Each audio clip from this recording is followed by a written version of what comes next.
un grand plaisir à vous voir de plus près.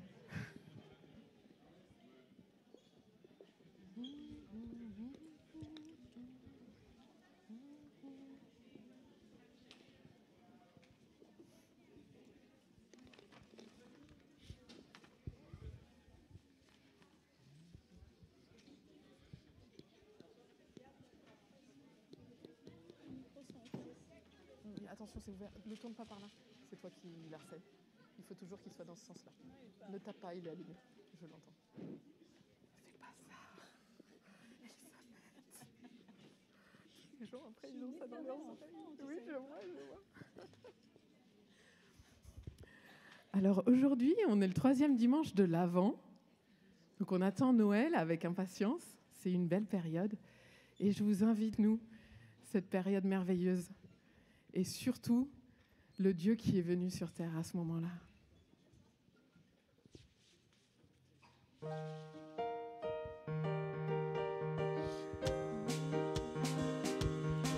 Sentez-vous à l'aise, vous pouvez vous lever, vous pouvez rester assis, vous pouvez danser si vous avez envie. Faites comme vous le souhaitez.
Waouh, c'est une chouette période.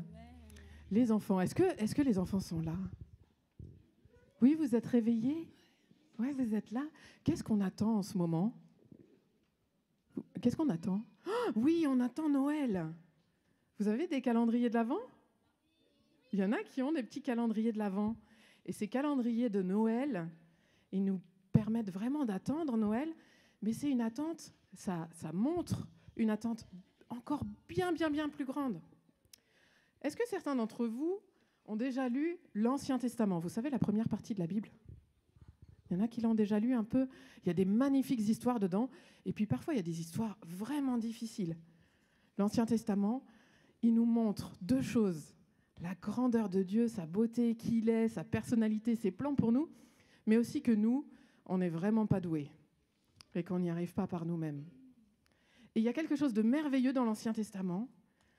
C'est des petites lumières qui sont parsemées tout au long de l'Ancien Testament. Est-ce que vous savez ce que c'est? Quelqu'un a une idée? Les promesses de Dieu. À l'intérieur de cet Ancien Testament, il y a plein de magnifiques promesses. Dès le départ, quand Dieu a maudit le serpent, vous savez, celui qui a embêté Ève, qui l'a tenté, il l'a maudit et il lui a dit « Je mettrai l'hostilité entre toi et la femme, entre ta descendance et sa descendance.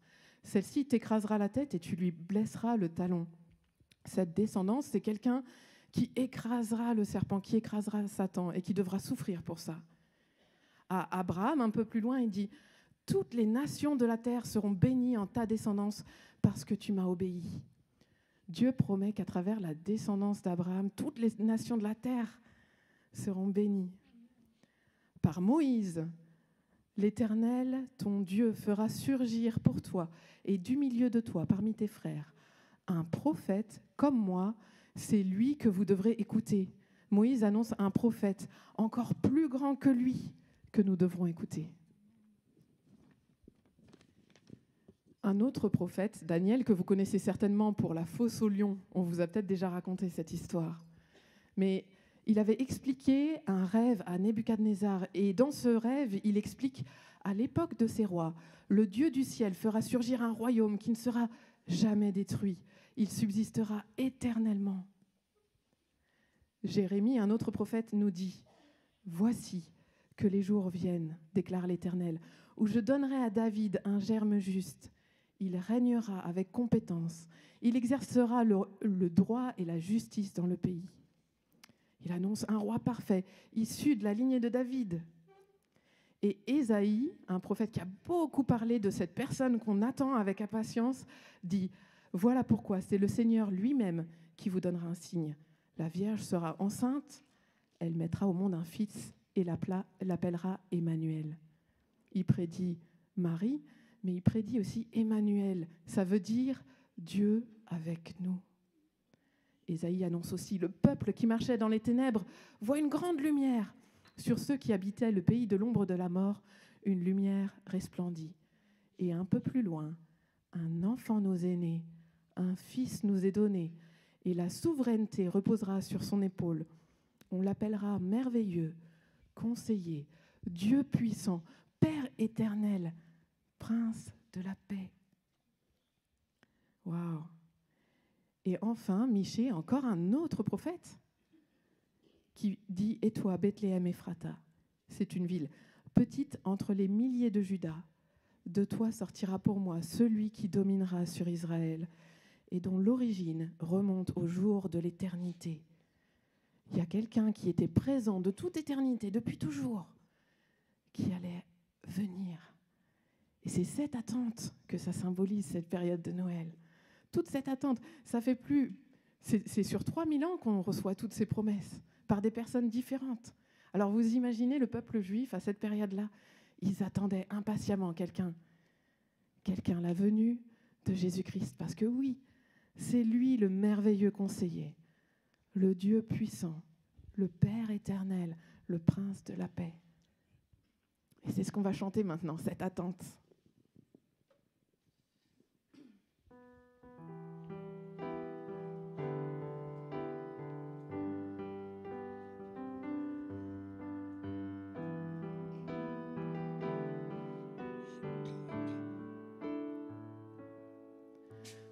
Viens bientôt, Emmanuel,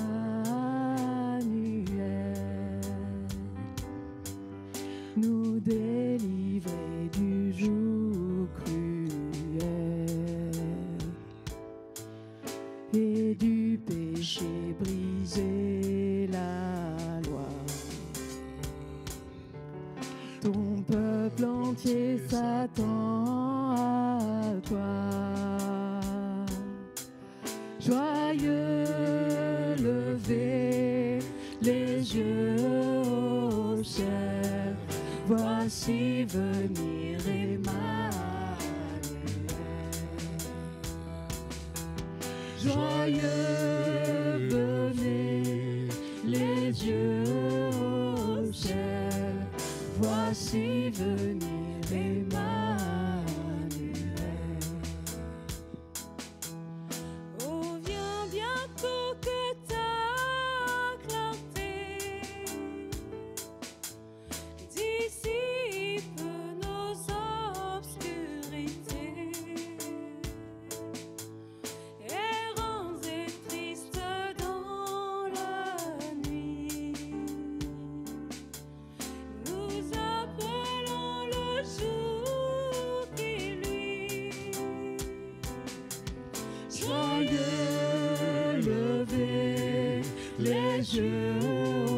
Au ciel, voici venir Emmanuel. Joyeux lever les yeux au ciel, voici venir Emmanuel.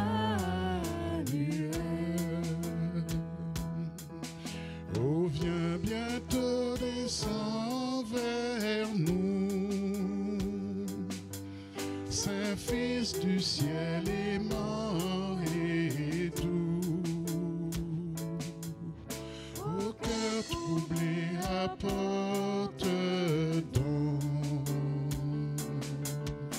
la paix divine du pardon. Joyeux lever les yeux au ciel, voici venir Emmanuel. Joyeux lever les yeux au ciel, voici venir Emmanuel. Oh, viens bientôt, puissant Sauveur, nous réveiller de nos langueurs. Il n'est que toi, céleste pain,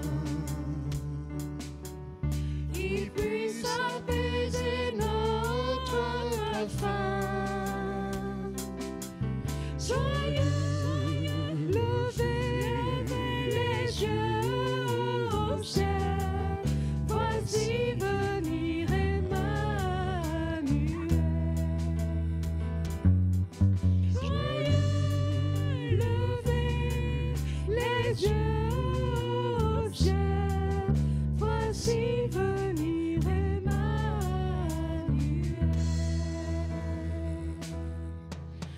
Oh, viens bientôt, Emmanuel. Oh, viens bientôt, Emmanuel. Oh, viens bientôt, Emmanuel. Oh, viens bientôt, Emmanuel.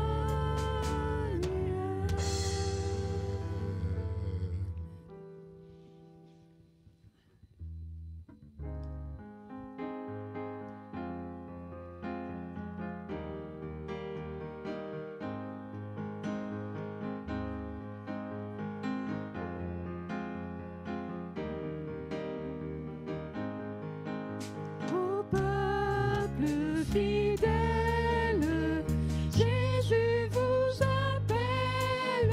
Venez, triomphant, joyeux, venez en ce lieu. Ô peuple fidèle, venez voir le roi des cieux. Adorons-le, oh venez, adorons-le, Oh, venez, adorons le Christ le Seigneur. Il vient sur la terre,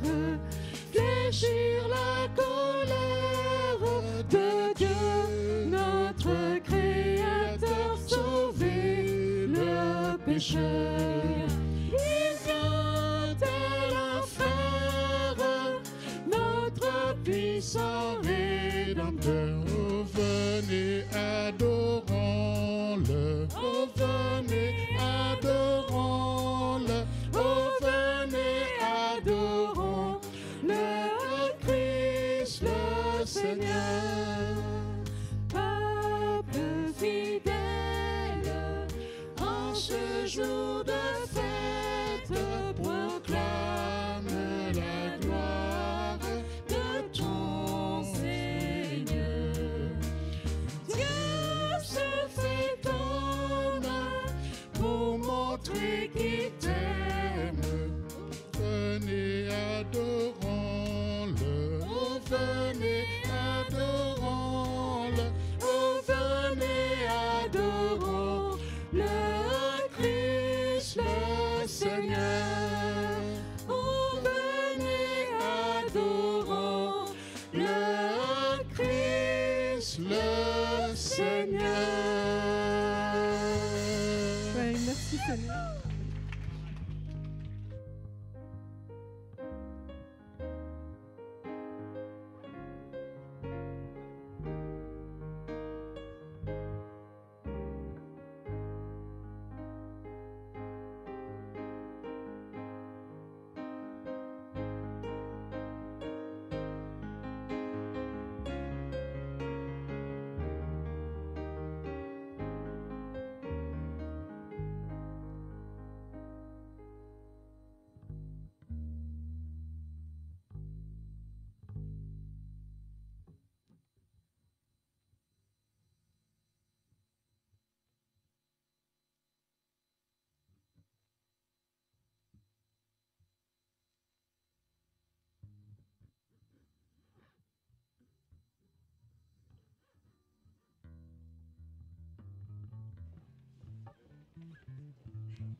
joie dans le monde.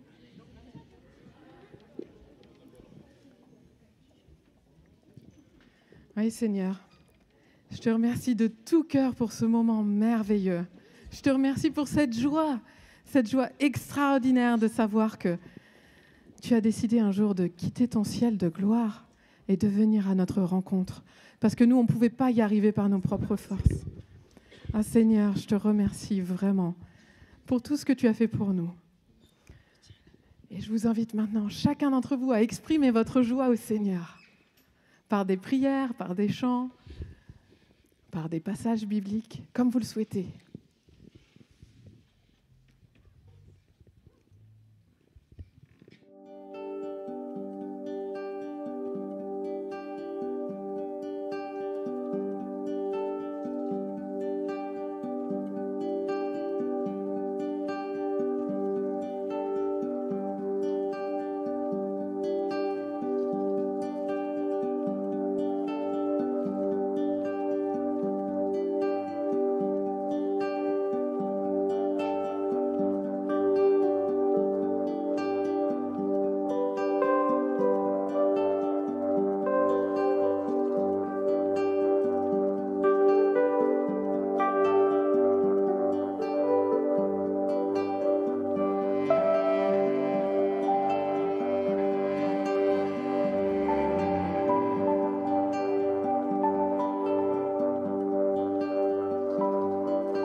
à se réjouir ensemble. Vous êtes d'accord?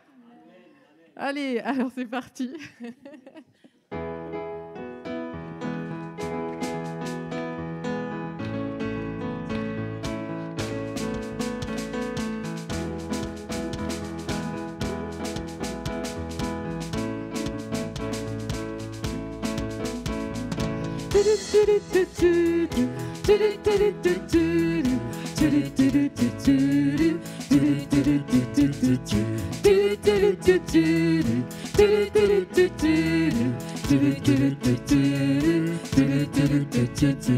Ce jour nous est né un sauveur, donné du haut des cieux dans une crèche.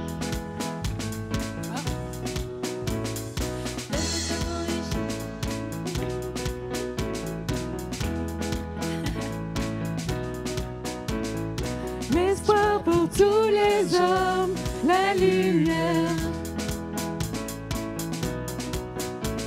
Toute la terre se réjouit, c'est Noël, c'est Noël. Lève ta voix et chante tes louanges, c'est Noël. Le roi est né, réjouis-toi ce jour, c'est Noël. Pousse un cri joyeux, c'est Noël. Que cette louange résonne, c'est Noël.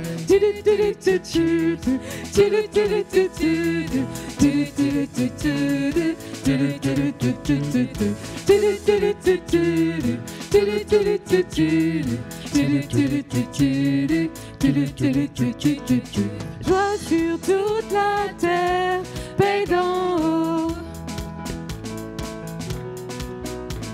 Toute la terre se réjouit, c'est Noël.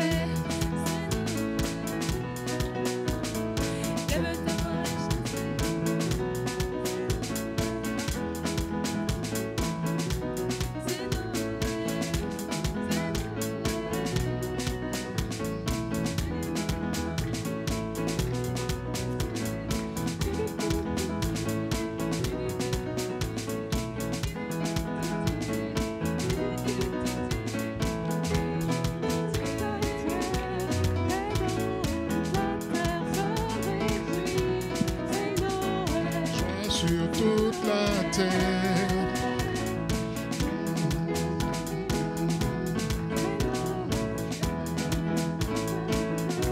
c'est Noël,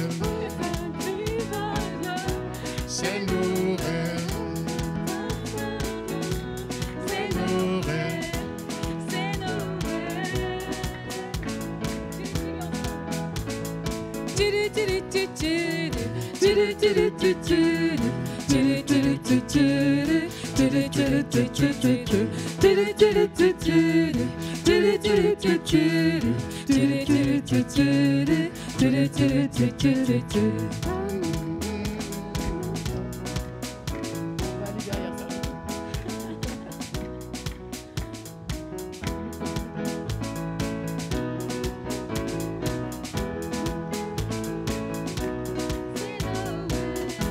c'est Noël.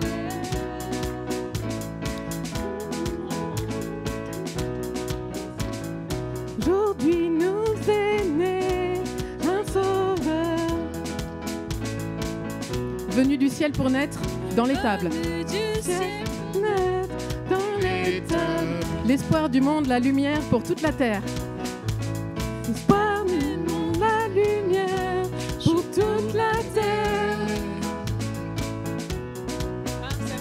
Que chacun soit dans la joie, car c'est Noël. Lève ta voix. Lève ta voix et chante tes louanges, c'est Noël. Le roi est né, réjouis-toi ce jour, c'est Noël. Fais un chant joyeux, c'est Noël. Que cette louange résonne, c'est Noël.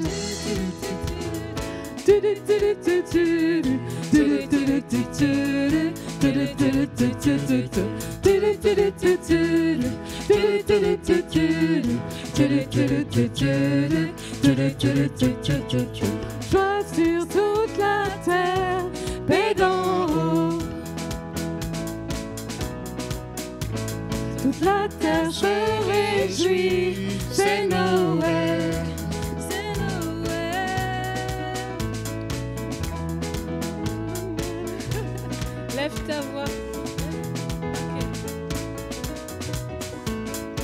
Un jour nous est né un sauveur.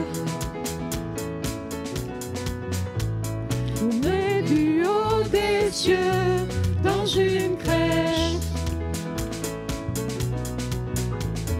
N'est-ce pas tous les hommes la lumière. Toute la terre se réjouit, oui, c'est Noël, c'est Noël. Donc lève ta voix et chante tes louanges, c'est Noël. Le roi est né, réjouis-toi ce jour, c'est Noël. Fais un son joyeux, c'est Noël. Que cette louange résonne, oui, c'est Noël.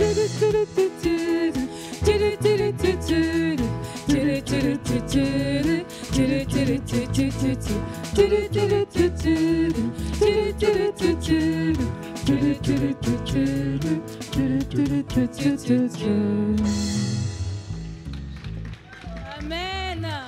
Merci, Que les difficultés Seigneur. techniques ne nous empêchent pas de louer Dieu de tout notre cœur.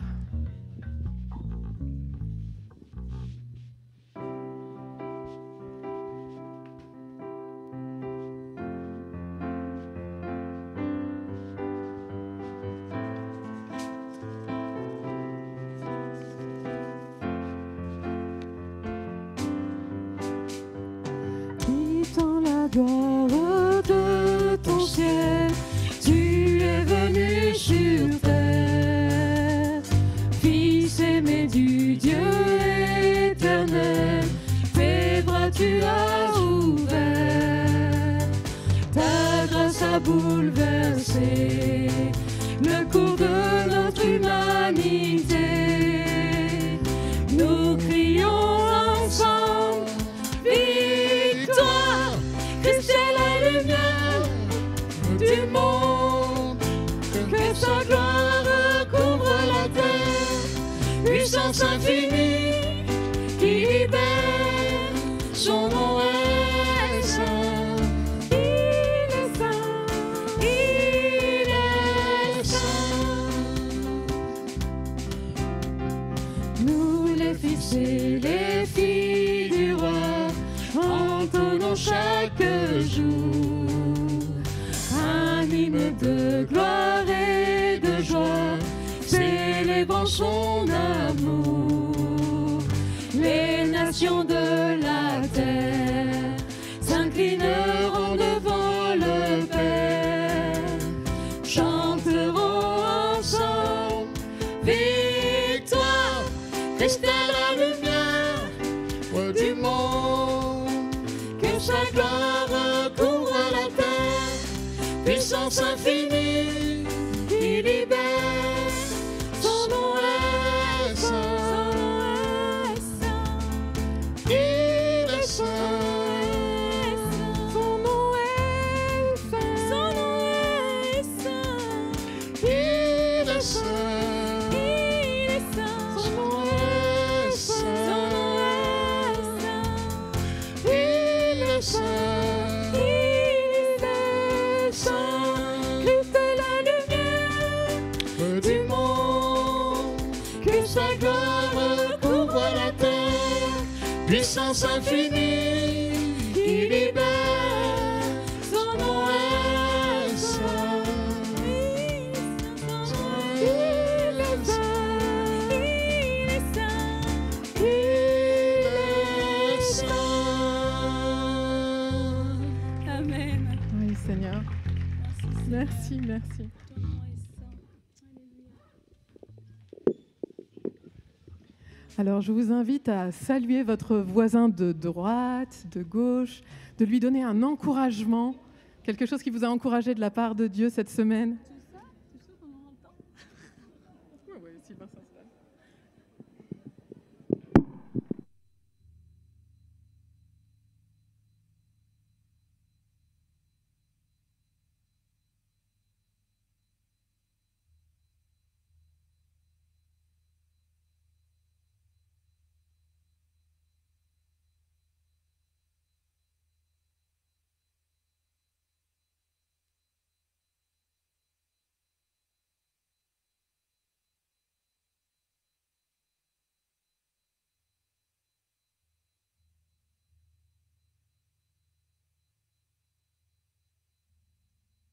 micro 1 et on peut encourager la personne qui cherche les piles.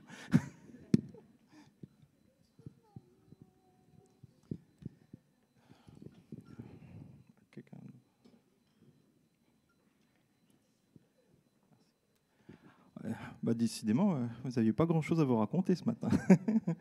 En tout cas, on est heureux d'être ensemble pour fêter Noël, c'est-à-dire que Jésus vient à notre rencontre, notre Sauveur vient à notre rencontre. Et je vais simplement vous partager quelques nouvelles de la vie de notre Église.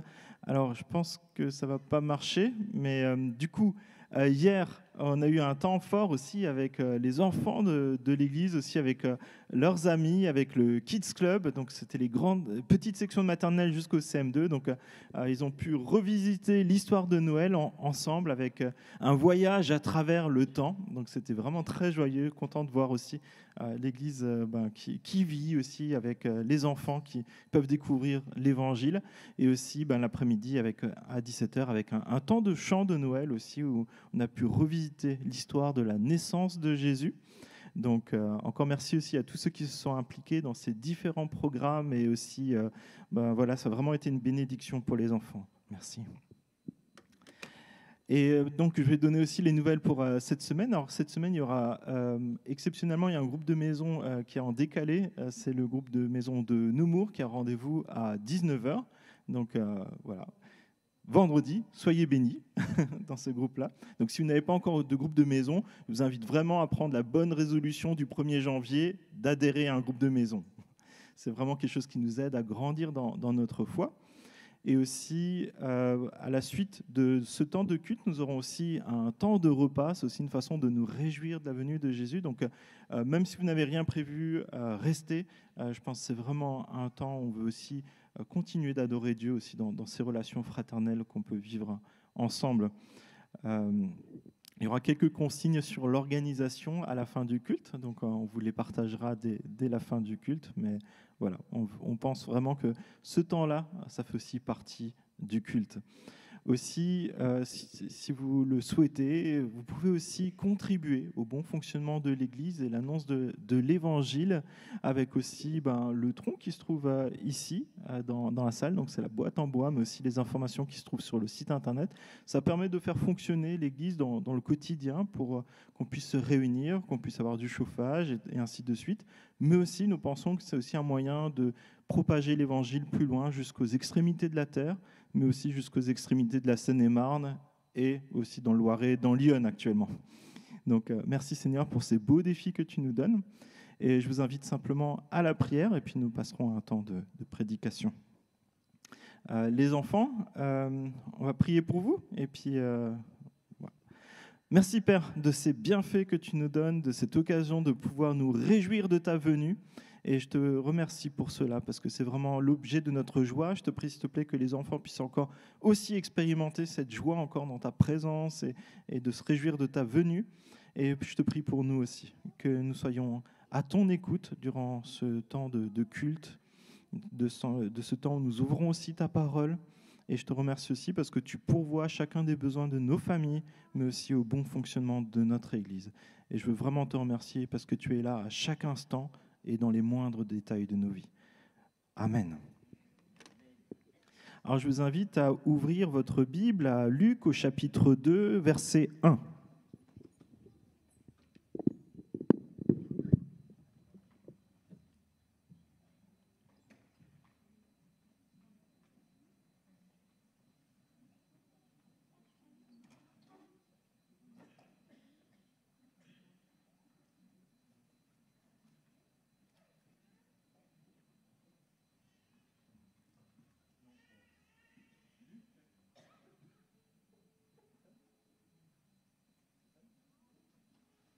Luc au chapitre 2, verset 1.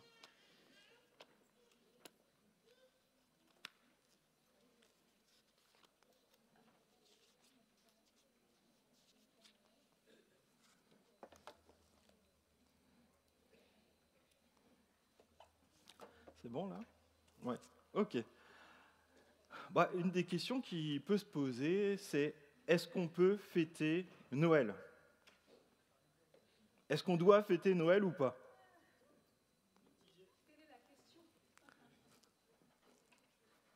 Plutôt oui, plutôt non?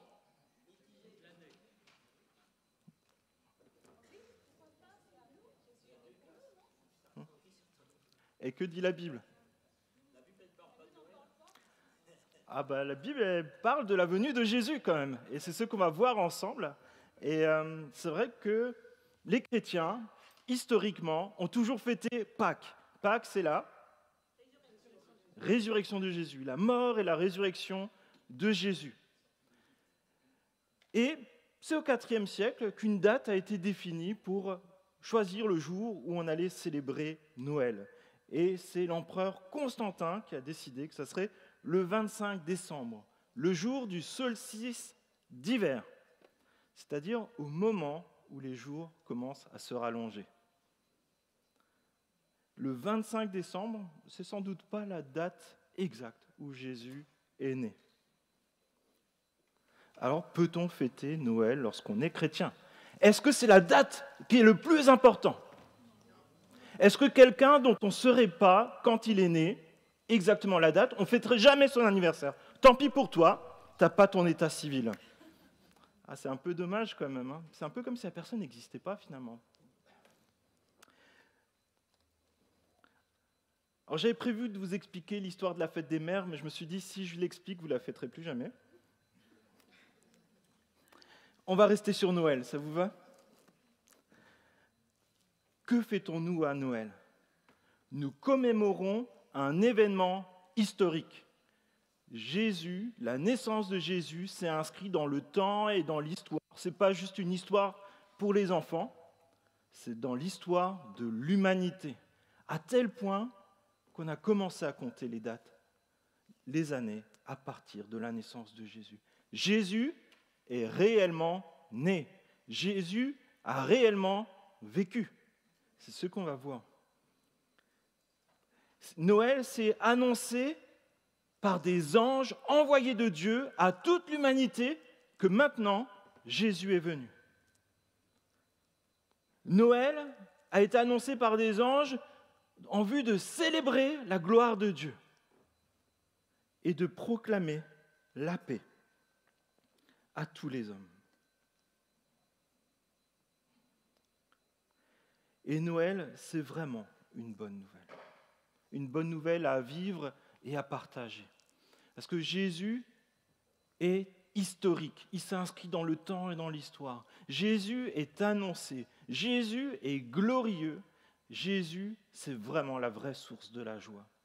Et Jésus, c'est le Sauveur, et Jésus mérite d'être adoré. Et je vous propose de lire ça dans ce texte qui se trouve dans Luc au chapitre 2, si tu peux défiler en même temps que moi.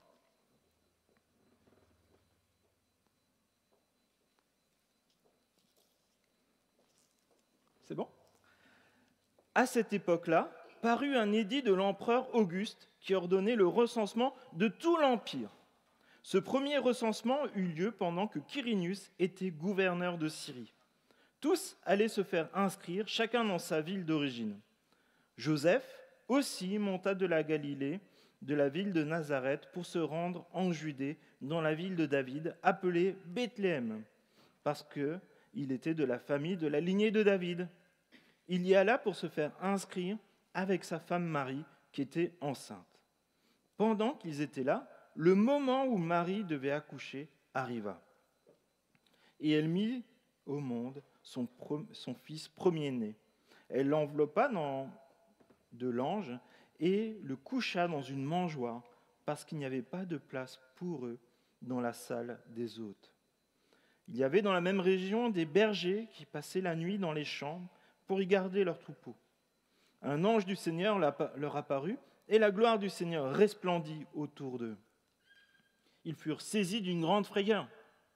Mais l'ange leur dit, « N'ayez pas peur, car je vous annonce une bonne nouvelle, qui sera une source de grande joie pour tout le peuple. Aujourd'hui, dans la ville de David, il vous est né un sauveur, qui est le Messie, le Seigneur.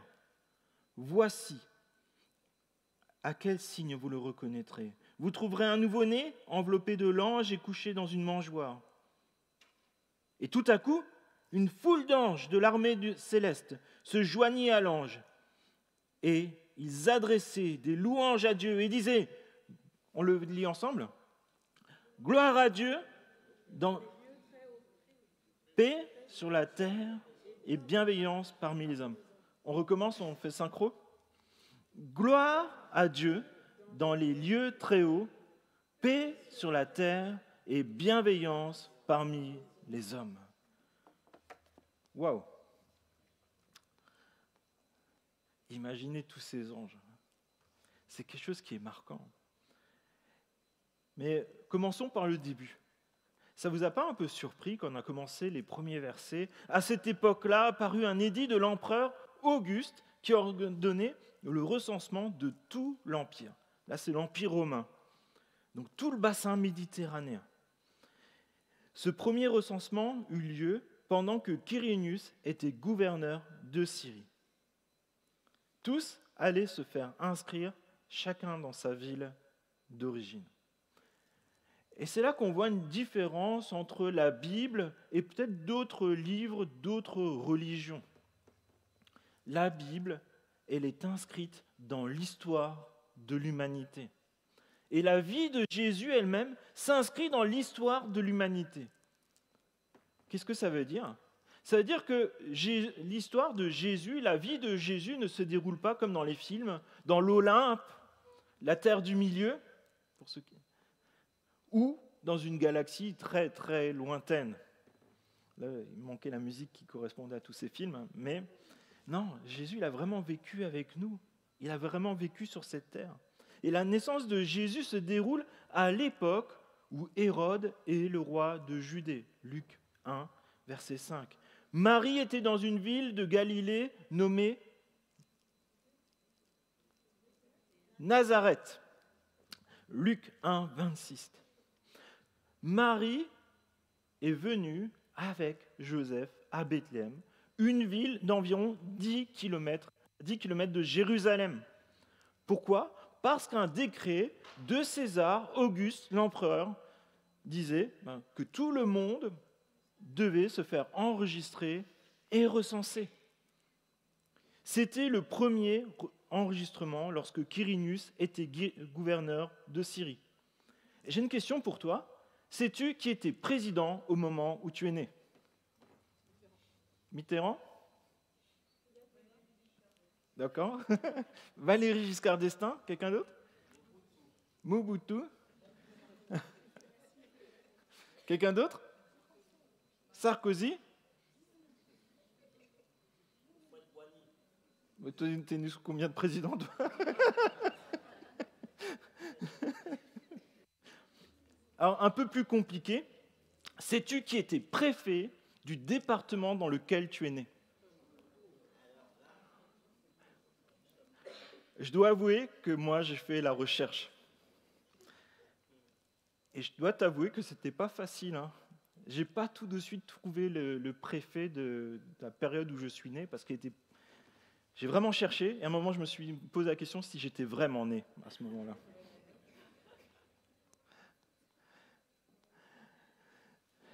Et c'est là où moi, je suis né, dans le premier... comment ça se disait de nouveau? Septennat de François Mitterrand, alors que M.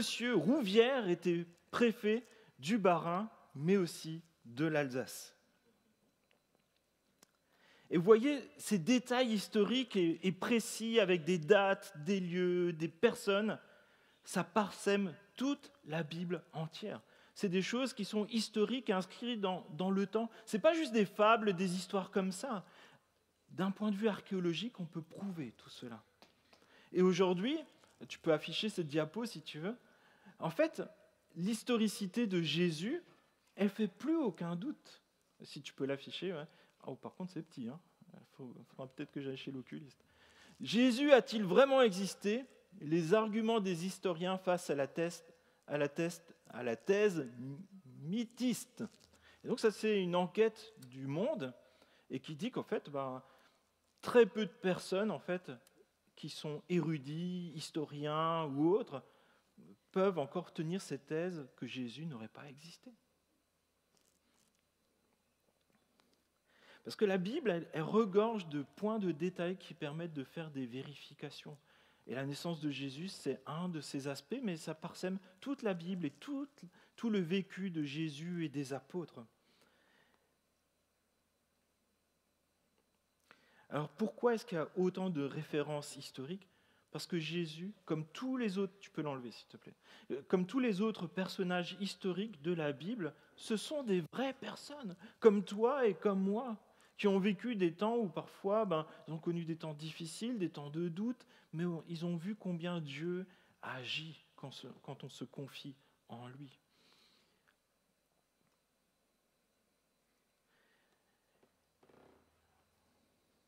Et ce qui est pertinent en fait pour nous aujourd'hui, c'est la foi chrétienne. Si on commence à y enlever le fait que Jésus est réellement venu sur terre, si on commence à lui enlever que Jésus a réellement vécu une vie exemplaire, parfaite, sans péché, si on commence à lui enlever que Jésus est réellement mort sur la croix, si on commence à lui enlever que Jésus est réellement ressuscité, que faisons-nous ici ? On aime bien chanter des chants de Noël ? Mais les chants de Noël, s'il n'y a plus Jésus au centre, la vie de Jésus, la divinité de Jésus, la résurrection de Jésus, que reste-t-il ? Et comprenez bien que ça ne s'invente pas quand même une histoire comme ça, où Joseph, avec Marie enceinte jusqu'au cou, ont dû parcourir des dizaines de kilomètres pour simplement obéir à l'autorité de Dieu, à accomplir la volonté de Dieu. Mais ça nous interroge. Qui d'entre nous aurait obéi à Dieu ? On aurait pu dire, écoute, ma femme elle est enceinte quand même, on va rester à la maison, on va attendre. Mais en fait, c'était la volonté de Dieu. On va le voir, que Jésus naisse à Bethléem. Moi, où est-ce que j'en suis ? Est-ce que je suis prêt à obéir à Dieu sans forcément comprendre la chose tout de suite pour voir comment Dieu va agir dans ma vie, combien sa volonté va se concrétiser dans ma vie ? Justement, en verset 4, on voit que Jésus est annoncé. Joseph aussi monta de la Galilée, de la ville de Nazareth, pour se rendre en Judée, dans la ville de David, appelée Bethléem, parce qu'il était de la famille et de la lignée de David. Il y alla pour se faire inscrire avec sa femme Marie, qui était enceinte. Pendant qu'ils étaient là, le moment où Marie devait accoucher arriva, et elle mit au monde son fils premier-né. Elle l'enveloppa de lange et le coucha dans une mangeoire. Pourquoi ? Parce qu'il n'y avait pas de place pour eux dans la salle des hôtes. Dieu, pour accomplir ce qu'il a annoncé d'avance, sans doute 700 à 800 ans à l'avance, Dieu utilise pas moins que l'homme le plus puissant de la terre à ce moment-là, l'empereur César Auguste. L'empereur César Auguste, sans le savoir, a aidé à accomplir la volonté de Dieu qui a été prophétisée 800 ans avant la venue de Jésus-Christ. Et c'est là que parfois ça peut être encourageant. Oui, Dieu peut agir par tous, même parmi des personnes qui ne sont pas chrétiennes, pour accomplir et mener à bien sa volonté. Et c'est un des textes qu'on a lu justement ce matin déjà dans Michée, chapitre 5. « Et toi, Bethléem, Ephrata, qui est petite parmi les villes de Juda, de toi sortira pour moi celui qui dominera sur Israël et dont l'origine remonte loin dans le passé à l'éternité. » C'est pourquoi il livrera son peuple jusqu'au moment où accouchera celle qui doit accoucher. Et le reste de ses frères reviendra auprès des Israélites. Il se présentera et les conduira avec la force de l'Éternel, avec la majesté du nom de l'Éternel, son Dieu, et ils auront une habitation assurée, car sa grandeur sera reconnue jusqu'aux extrémités de la terre. C'est lui qui ramènera la paix.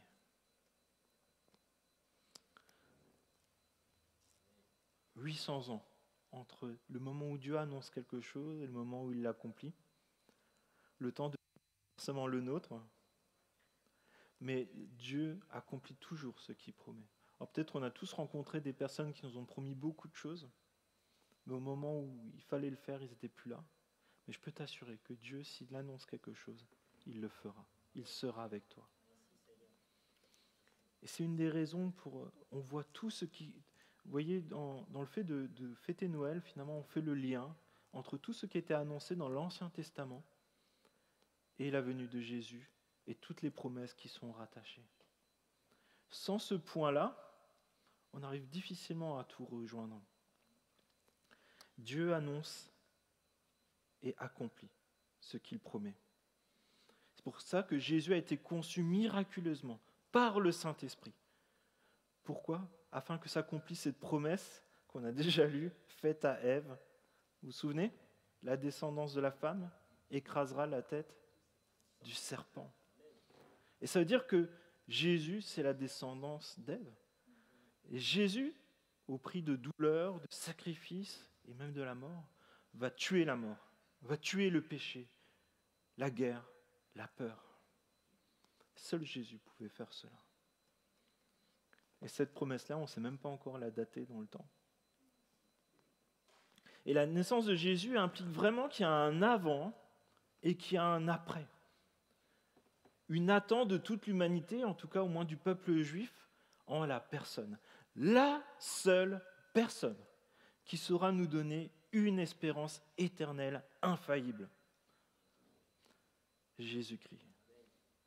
Et cette promesse est pour les hommes, les femmes, les enfants, les collégiens, les lycéens, de toutes les nations, de tous les peuples, de tous les âges, de la paix retrouvée avec Dieu, la vraie paix. La paix où tu peux te regarder dans le miroir et savoir que devant Dieu, tu es saint, pur, sans défaut, par Jésus-Christ, qui a donné sa vie pour toi, qui a mené la vie que tu aurais dû vivre. Et tu peux enfin connaître cette paix retrouvée avec Dieu. Comprends que ce n'est pas juste une trêve entre deux guerres avec Dieu, c'est vraiment la paix éternelle avec Dieu. Chaque jour, tu peux te confier en Dieu. Et on peut se dire, Bethléem, ok, c'est une promesse de Dieu qui s'est accomplie, il fallait simplement que Marie accouche là-bas. Mais en fait, il y a une deuxième promesse qui est révélée à ce moment-là, c'est Joseph est de la descendance de David. Et la Bible nous indique que Jésus devait venir de la descendance de David. Pourquoi ? Parce qu'il y a une prophétie, il y a une promesse. Et elle dit quoi cette promesse ? Éternellement, il y aura un descendant de David qui régnera et apportera la paix pour toujours. Et Jésus, par Joseph, son père adoptif, ça va s'accomplir aussi.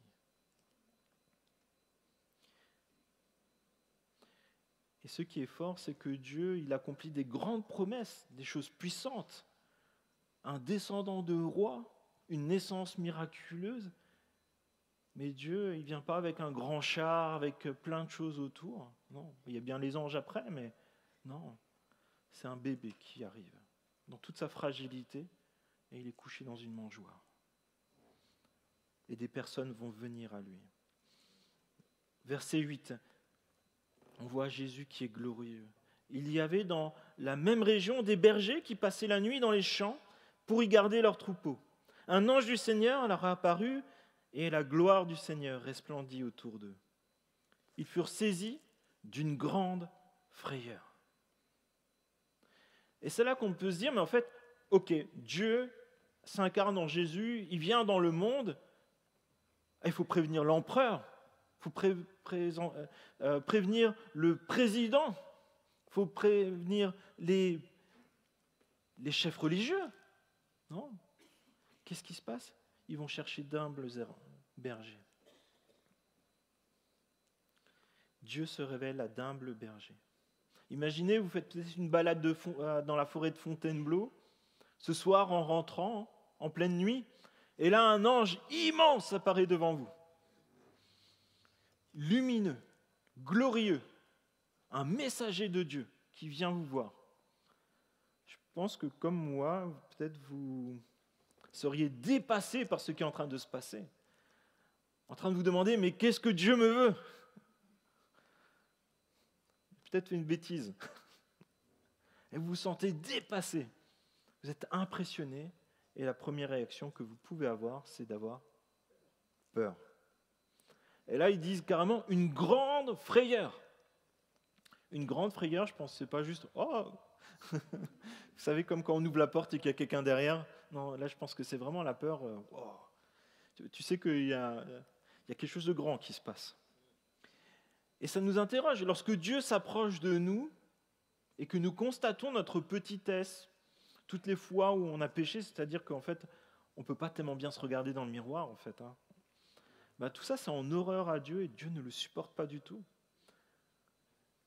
Et on comprend à ce moment-là qu'on ne peut pas se tenir devant Dieu et on ne peut même pas vraiment se tenir droit devant un représentant de Dieu. Et ça nous interroge, en fait, aujourd'hui. Est-ce que Jésus, c'est réellement mon sauveur ? Est-ce qu'aujourd'hui, je suis resté ennemi de Dieu ? Parce que si Jésus, ce n'est pas notre sauveur et notre roi, on reste ennemi de Dieu. Sans Jésus, nous sommes condamnés. Sans Jésus, aucun espoir. Mais avec Jésus, nous sommes réconciliés. Nous sommes rachetés. Nous sommes appelés enfants de Dieu, co-héritiers avec Christ. Ça change complètement la chose. Cela nous interroge. Aujourd'hui, où est-ce que j'en suis avec Dieu ? Est-ce que je suis réellement réconcilié avec Dieu ? Est-ce que je dis juste les bonnes phrases qui donnent l'air d'être chrétien ? Ou est-ce que Jésus, c'est vraiment mon sauveur, mon Seigneur, celui qui est le boss de ma vie, celui par qui je vis, celui par qui je prends mes décisions à chaque instant ? Est-ce que je respecte réellement Dieu ? Quand il me parle, est-ce que je dis oui, ton serviteur est là, parle. Ta servante. Quelle autorité Dieu a-t-il réellement dans ma vie quand il m'envoie des messagers ? Ça ne sera peut-être pas toujours des anges glorieux, ça ferait peut-être un peu peur. Mais qu'est-ce que je fais quand Dieu me parle et que je sais, là c'est pour moi ? Verset 10. Nous avons besoin de constater notre besoin de Dieu.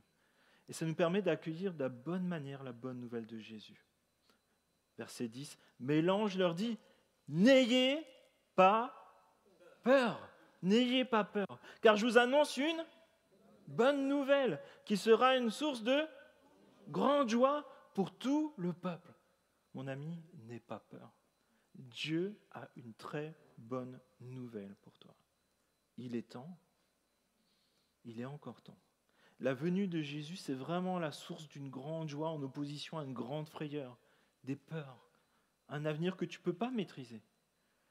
Mais avec tout ce qu'on vient de voir déjà, tu peux savoir que Dieu, lui, il va t'amener à bon port. Que ça ne sera pas toujours facile. Tu connaîtras peut-être des temps de peur, mais tu connaîtras la grande joie qui vient de Dieu lui-même, de savoir que tu lui appartiens et que ton avenir est assuré. Peu importe ce qui va se passer autour de toi, Dieu veille sur toi. Et tu vas voir qu'au moment où tu prends cette décision, les grandes frayeurs que tu peux avoir dans ta vie vont laisser place à une grande joie, même si les circonstances n'ont pas changé. Le désespoir va laisser place à de l'espoir. La mort va laisser place à la vie. La honte va laisser place à la gloire de Dieu. La faiblesse, qui est réelle, va laisser place à la puissance de Dieu. Dieu, au moment où on est le plus faible, le moment où on dit « j'y arrive pas par moi-même », c'est là qu'il se manifeste avec le plus de puissance dans nos vies, dans notre Église. Mais pour cela, il faut être prêt à simplement constater qu'on a besoin de Dieu et que même si on ne peut pas faire grand-chose, on compte sur lui. Et c'est ça la bonne nouvelle de Noël, la bonne nouvelle de Jésus qui vient à notre rencontre, tout simplement. Cette bonne nouvelle s'adresse à chacun d'entre nous parce qu'il y a un aujourd'hui. Elle est pour toi et pour moi aujourd'hui. Ce n'est pas seulement il y a 2000 ans. À chaque fois qu'on se rappelle de ces choses-là, ces vérités-là, on se les proclame à nous-mêmes. On se rappelle les promesses de Dieu. Et on a besoin de ces temps de se dire « Jésus est venu à ma rencontre. Verset 11. Aujourd'hui, dans la ville de David, il vous est né un sauveur qui est le Messie, le Seigneur. Voici à quel signe vous le reconnaîtrez. Vous trouverez un nouveau-né enveloppé de langes et couché dans une mangeoire. Et là, il y a 3 affirmations qui sont fortes. Jésus est le Seigneur. Le Sauveur, c'est-à-dire celui qui est le seul à pouvoir nous sortir de la boue du péché où on est en train de mourir à nous-mêmes, mourir dans les péchés, dans le fait d'être loin de Dieu, loin de la lumière, dans le froid, dans l'hostilité, dans la peur.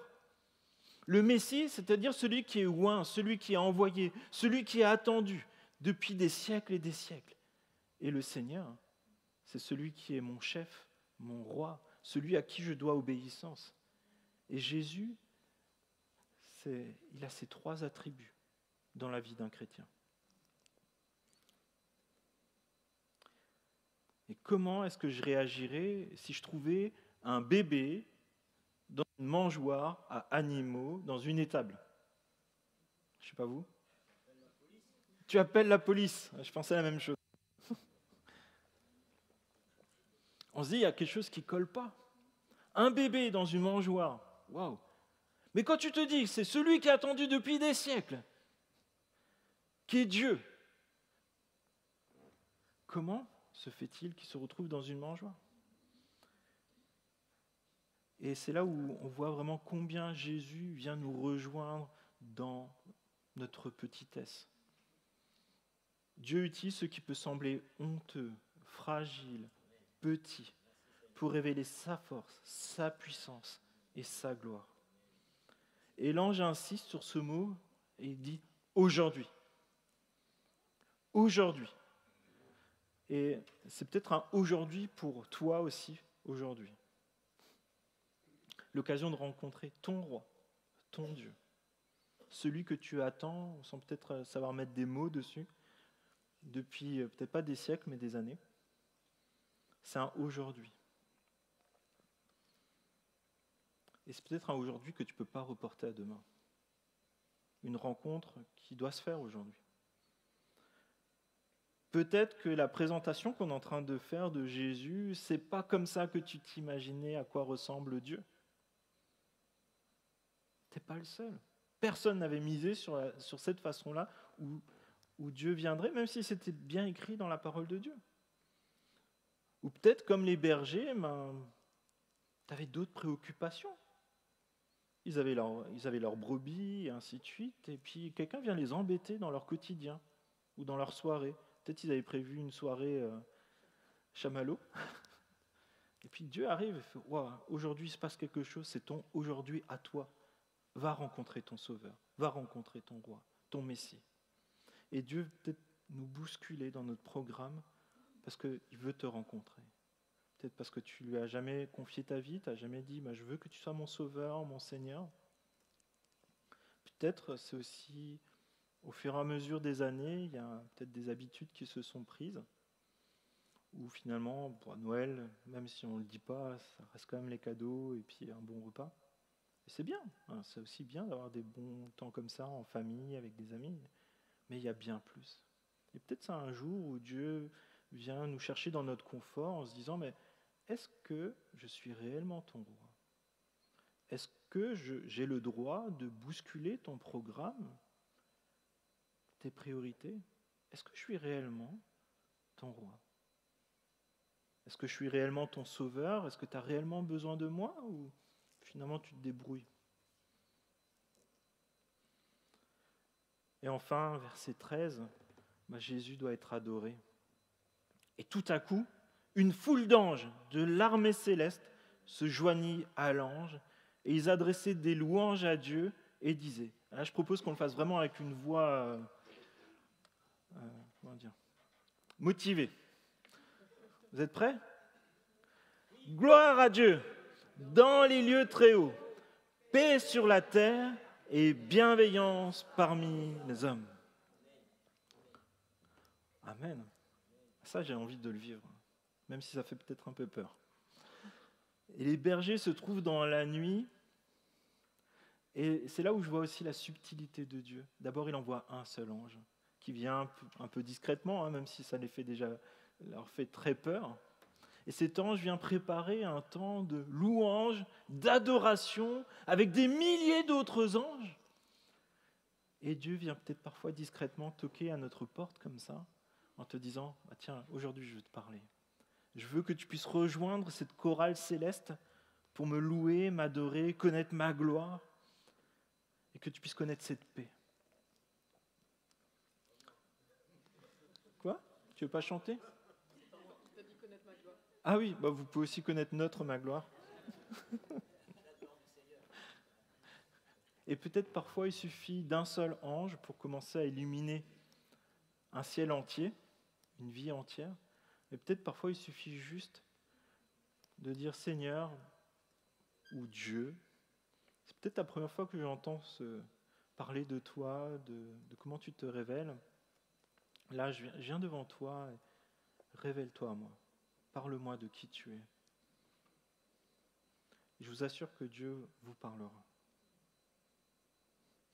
Parce que là, il y a une joie qui a envahi le ciel entier, une immense chorale d'anges qui célèbre la gloire de Dieu, la paix de Dieu, la vraie, pas celle qu'on saupoudre comme ça, non, la vraie paix avec Dieu, celle où tu es réconcilié avec Dieu, la paix qui fait que même si les circonstances n'ont pas changé, tu te sens enfin bien devant Dieu. Et aussi la bienveillance parmi les hommes, c'est-à-dire l'amour de Dieu pour les hommes.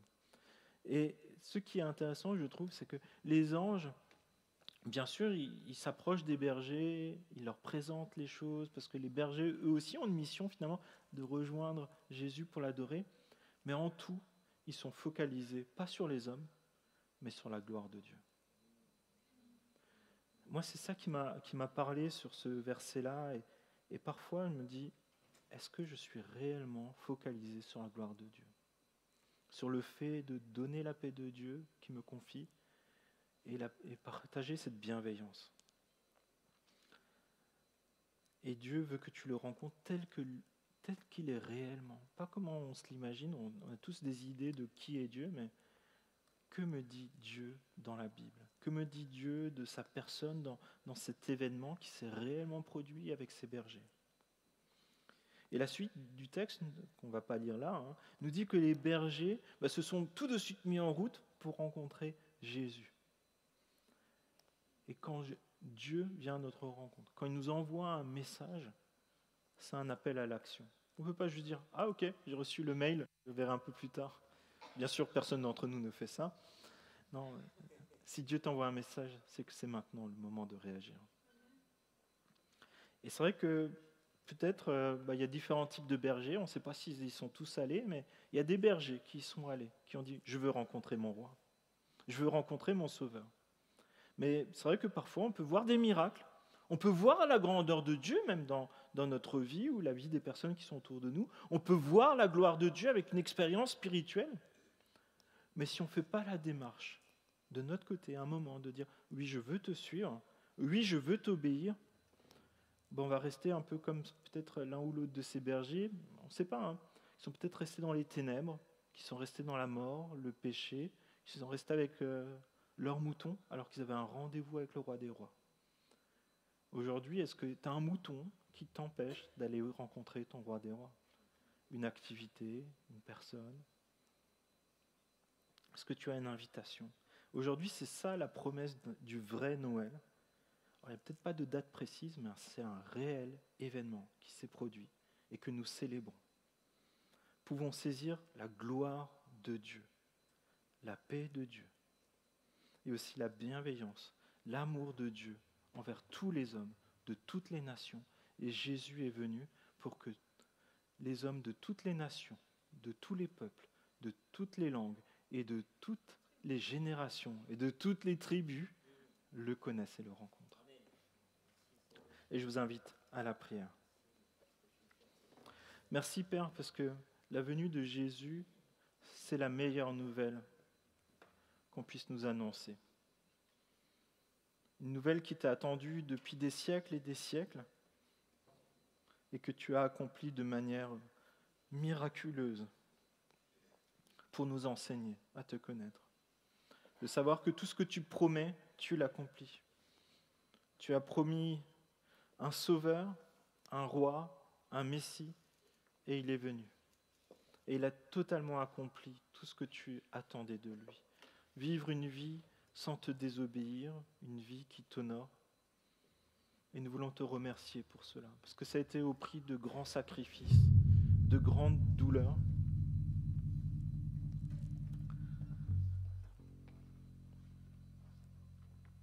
Et tu es venu humblement comme un enfant, comme un bébé, pour nous rejoindre complètement dans nos luttes, dans nos fragilités. Et je te prie, s'il te plaît, que tu nous aides à te connaître davantage, que tu nous aides à regarder à toi, plutôt qu'à notre confort, pour accomplir ta volonté, pour que tu sois réellement le roi de nos vies. Je te prie, s'il te plaît, aussi pour que les fois où tu nous parles, que nous sachions entendre et agir comme tu l'entends.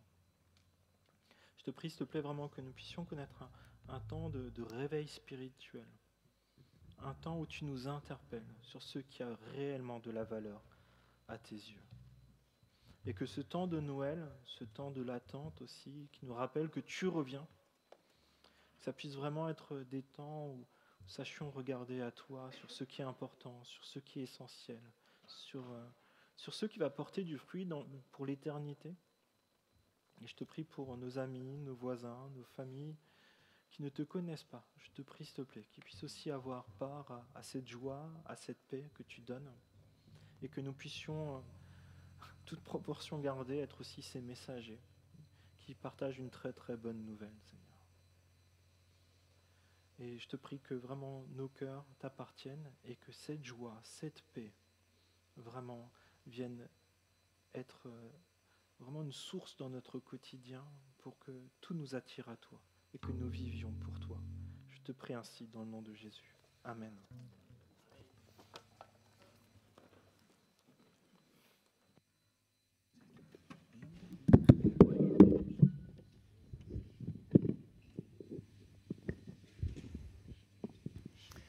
Et ce chant qu'on va chanter maintenant, c'est un peu un aujourd'hui aussi.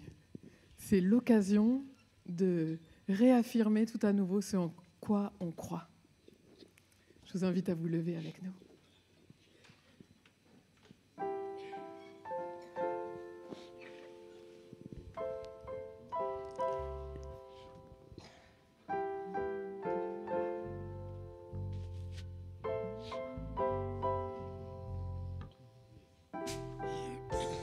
Notre Père éternel, toi qui as tout créé, Dieu tout-puissant,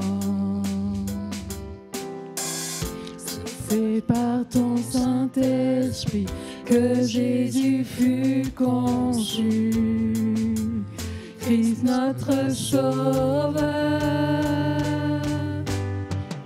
Oui, je crois en Dieu notre Père, oui, je crois en Christ son Fils, oui, je crois en son Saint-Esprit, ô Trinité divine. Oui, je crois à la résurrection, que nous vivrons à jamais, car oui, je crois dans le nom de Jésus.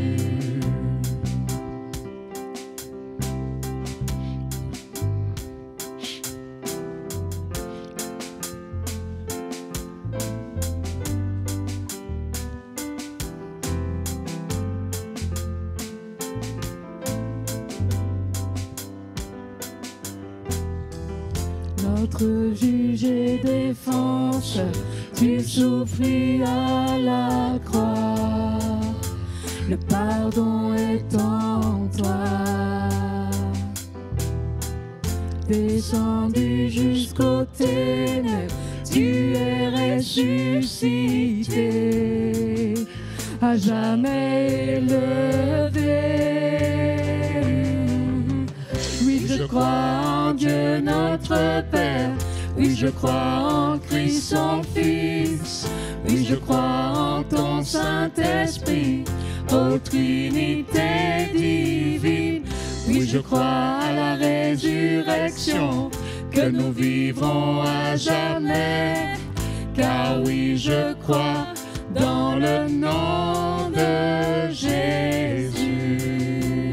Oui, je crois en lui. Oui, je crois qu'il est vivant. Oui, je crois que Jésus est Seigneur.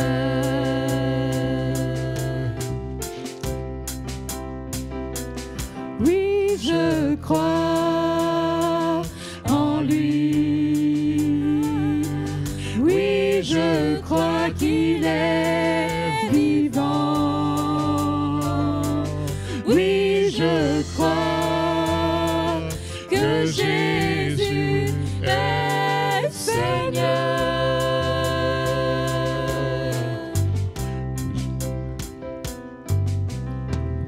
Oui, je crois à la vie éternelle. Je crois que Vierge il est né. Je crois à la communion des saints et en ta sainte Église. Oui, je crois à la résurrection quand Jésus reviendra.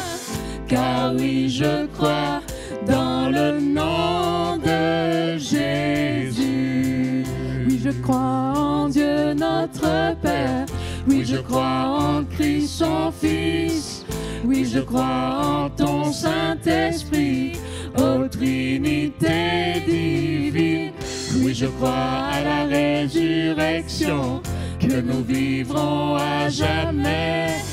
Car oui, je crois dans le nom de Jésus. Oui, je crois en Dieu notre Père. Oui, je crois en Christ son Fils. Oui, je crois en ton Saint-Esprit, ô Trinité divine. Oui, je crois à la résurrection, que nous vivrons à jamais. Car oui, je crois dans le nom de Jésus. Car oui, je crois dans le nom de Jésus.